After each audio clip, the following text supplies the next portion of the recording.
मानस श्रृंखला में आज का विषय भावना।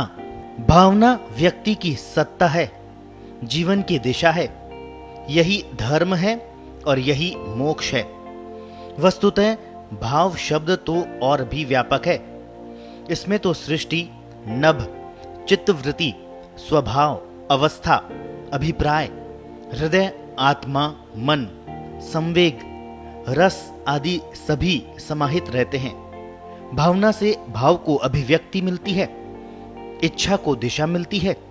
इच्छा, कामना, भावना सब काम शब्द के पर्याय भी कहे गए हैं।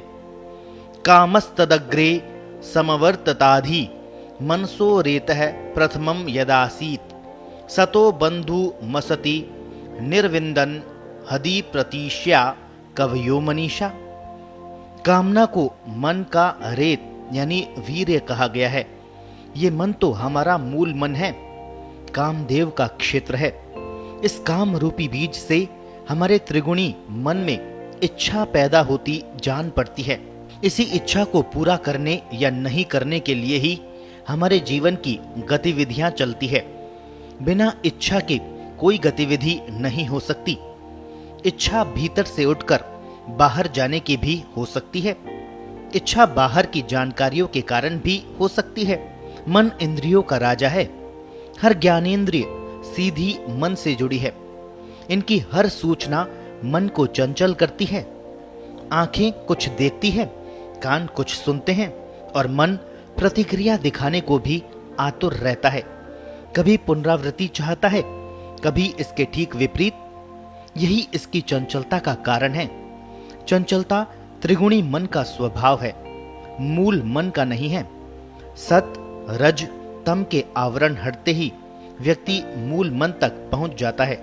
पिछले जन्मों के संस्कार निमित्त पाकर मूल मन में इच्छा जागृत करते हैं, जो भीतर से बाहर अभिव्यक्त होती है। पूर्व संस्कार तथा बाहरी विभिन्न कारणों के अलावा मन का वातावरण भी इच्छाओं को पैदा करने में विशेष भूमिका निभाता है। सात्विक प्रकृति के व्यक्ति के मन में तामसी प्रकृति की इच्छा बिना बड़े निमित्त कारण अथवा बिना पूर्व संस्कारों के प्रभाव के लंबे काल तक ठहर नहीं सकती। वांछित वातावरण में इच्छा आसानी से स्वीकार ली जाती है। मन में तब केवल इच्छा होती है, न कोई हां या ना, कोई क्रिया नहीं होती। इसका आकलन बुद्धि करती है कि स्वीकार करने लायक है या नहीं। इच्छा पैदा होने के पीछे क्या कारण है? अभी पूरी करें या रुक सकते हैं? परिणाम क्या हो सकते हैं? मुझे कौन से परिणाम चाहिए? सच की जरूरत है या झूठ से काम चल जाएगा? इच्छा पूर्ति से मेरे जीवन का लक्ष्य पास आएगा क्या? इच्छा क्षणिक है, स्वयं ही पूरी होगी अथवा सहायता लेनी पड़ेगी। इस प्रकार के अनेक प्रश्नों को सामने रखकर बुद्धि निर्णय करती है।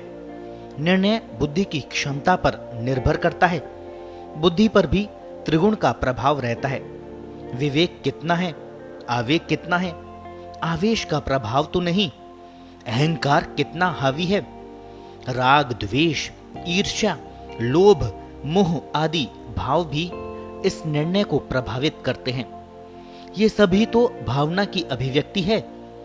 हम अपने स्वार्थवश निर्णय करना चाहते हैं या फिर लोकहित में? निर्णय केवल बौद्धिक होगा, मानसिक होगा अथवा आत्मिक धरातल पर होगा। मन की भावना के अनुरूप बुद्धि निर्णय करेगी। मूल में बुद्धि का कार्य मन का अनुसरण करना है। ये मन की स्वच्छंदता पर अंकुश भी लगाती है।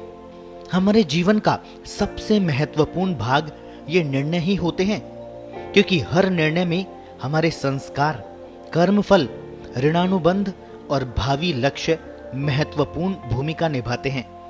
ये निर्णय ही हमारे भविष्य का निर्माण भी करेंगे और पिछले कर्मों के फलों का भोग भी इन्हीं में प्रतिलक्षित होगा। मूल मन के पास 5 धरातल होते हैं। एक और आनंद और विज्ञान, दूसरी ओर प्राण और वाक। केंद्र में मन।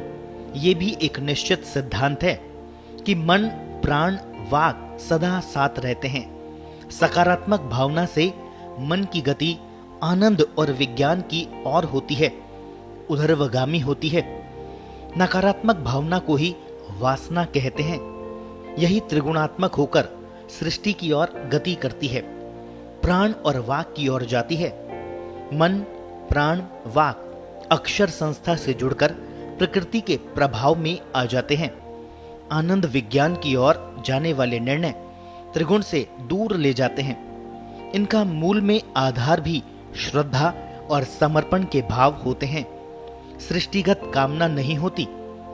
भावना या वासना का क्षेत्र मन ही होता है, बुद्धि और शरीर नहीं होते। सुख दुख की अनुभूति भी मन में होती है। चूंकि हम मन के स्वरूप और व्यवहार को अच्छी तरह नहीं जानते, अतः हमारे अधिकांश निर्णय बुद्धि पर ही आधारित होते हैं। ये प्राय भाव शून्य होते हैं। भावना ऐसे निर्णयों में जुड़ ही नहीं पाती।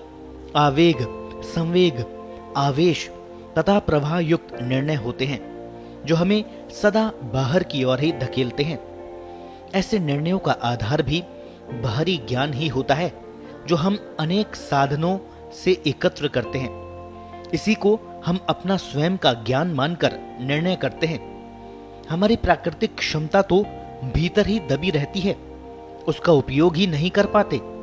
बिना स्वयं को जाने उम्र पूरी कर जाते हैं। भावना भीतर के संस्कारों को परिष्कृत करने का कार्य करती है। जीवन में कहां पहुंचना है, क्या बनना है आदि बातों को ध्यान में रखकर निर्णय करती है।